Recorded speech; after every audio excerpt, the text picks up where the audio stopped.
बड़ी खबर आपको बता दें कि संदिग्ध आतंकियों की गिरफ्तारी के मामले में जिन लोगों ने फंडिंग की है, अब उन लोगों की तलाश की जा रही है। बांग्लादेश के अलावा भारत से भी इनको फंडिंग हो रही थी। तो ये बड़ा खुलासा हुआ है कि एक तो बांग्लादेश से इनको फंडिंग हो रही थी, दूसरा भारत से भी इनको फंडिंग जो है वो की जा रही थी। मध्य प्रदेश के कई जिलों में स्लीपर सेल का पता चला है। इंदौर, ग्वालियर समेत कई जिलों में स्लीपर सेल का पता चला है। तो भोपाल में संदिग्ध आतंकियों की गिरफ्तारी के मामले में जितने भी लोगों ने फंडिंग की है, जहां से भी फंडिंग इनको हो रही थी, उनकी तलाश फिलहाल की जा रही है।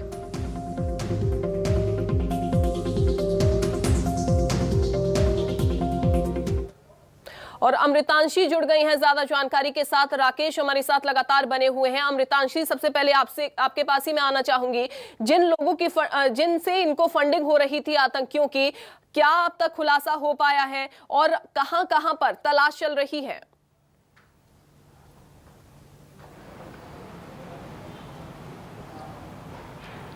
जी बिल्कुल, मैं आपको बता दूं कि आतंकियों के पकड़े जाने के बाद कल उनको वहां पे कोर्ट में पेश किया गया, लेकिन अब उसके बाद एक और बड़ा सवाल खड़ा होता है कि इन आतंकियों की फंडिंग कहां से की जा रही है।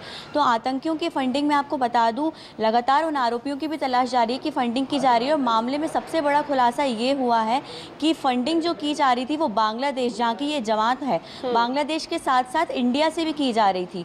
तो अब यूपी में भी ATS ने कार्रवाई की है और बताया जा रहा है कि इंडिया में भी कई जगहों से इसकी फंडिंग की जा रही थी। अब उन आरोपियों की तलाश जारी है कि इनकी फंडिंग आखिर की कहां से जा रही थी, क्योंकि जो आतंकी हैं उनके पास से काफ़ी महंगा सामान बरामद हुआ है। महंगे प्रोटीन पाउडर जो हैं वो बरामद हुए हैं। वो काफ़ी महंगी चीज़ों का सेवन करते थे। तो सवाल ये है कि जब आतंकी घर से बाहर ही नहीं निकलते थे, बताया जा रहा था कि वो सिर्फ नमाज पढ़ने घर से बाहर निकलते थे, लेकिन उनको कुछ नहीं मालूम था उनके पास कहाँ से खाने की सामग्री आ रही थी, फंडिंग कहाँ से की जा रही थी, उसकी कुछ वो नहीं है। तो उनके सहायक जिनको पकड़ाया गया है, जिनको उनको घर दिलवाया है, उनसे पूछताछ की जा रही है और तलाश की जा रही है उन आरोपियों की कि फंडिंग आखिर हो कहाँ से रही थी। और भी 3-4 जगह हैं मध्य प्रदेश में जहाँ पर इनके लिंक्स पाए गए हैं। मैं आपको बता दूं, उज्जैन, शाजापुर, सीहोर, विदिशा, ये जो 4 से 5 जगह हैं जो कि भोपाल के आसपास से लगी हुई हैं, बिल्कुल पास ही में लगी हुई हैं। यहाँ से भी इनके सोर्स बताए जा रहे हैं, लिंक्स बताई जा रही हैं जहाँ पर इनके लिंक्स पाए गए हैं। और यहाँ से भी शायद हो सकता है कि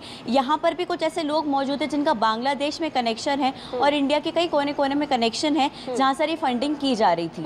जी अमृतांशी, जो जगह आपने बताई है, क्या वहां पर अब तलाश की जा रही है? क्या लोगों से पूछताछ की जा रही? किस तरीके से इस कार्रवाई को आगे बढ़ाया जा रहा है?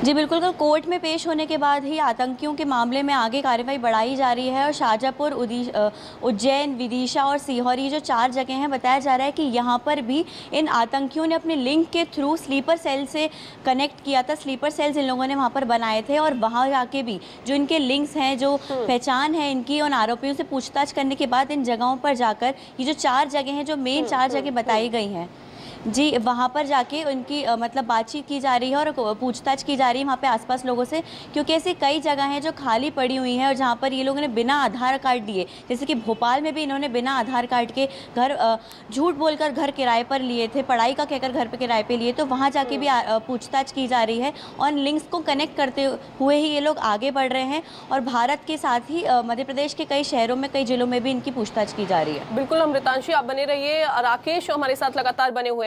राकेश, चूंकि तमाम तरीके के यहाँ पर जो लोगों को जोड़ने का जो प्रयास है वो किया जा रहा था, कितने छात्राओं को, कितने युवाओं को जोड़ने का प्रयास किया गया है? क्या इसका खुलासा हो पाया है? देखिए, फिलहाल जांच इसी दिशा में चल रही है कि आखिरकार जो 3 बैठकें हुई हैं, महत्वपूर्ण बैठकें, एक टीला जमालपुरा में बताई जा रही है, एक 2 करौंद इलाके में बताई जा रही है। इन बैठकों में कितने युवा पहुंचे थे, फिलहाल इसका खुलासा नहीं हो पाया है। और सबसे बड़ा सवाल, इनको जो साहित्य है इनका वो परोसा गया था, इन तक पहुंचाया गया था।